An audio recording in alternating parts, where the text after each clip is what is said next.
Afin de clôturer notre mini-série sur les transferts hors Union européenne, nous vous proposons d'abord un dernier thème, les dérogations pour des situations particulières.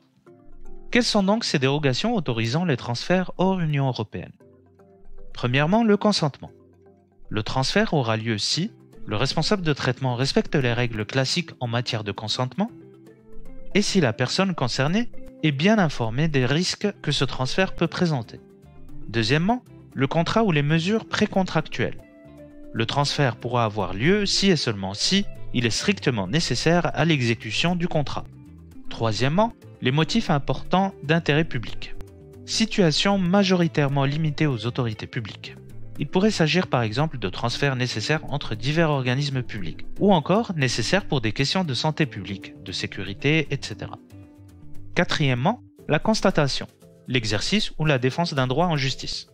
Ces transferts devront être strictement nécessaires à la constatation, l'exercice ou la défense d'un droit. De plus, il devra s'agir de transferts occasionnels. Il peut ainsi s'agir de transferts nécessaires pour une action en justice. Cinquièmement, la sauvegarde des intérêts vitaux. Ici, le transfert pourrait être lié à une urgence médicale de la personne concernée qui est dans l'incapacité de consentir au transfert.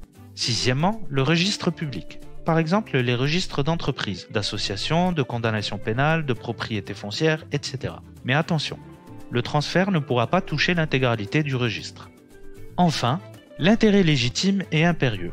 Un transfert peut être mis en œuvre si et seulement si il est occasionnel, il touche un nombre limité de personnes, il est strictement nécessaire à la réalisation des intérêts légitimes et impérieux du responsable du traitement.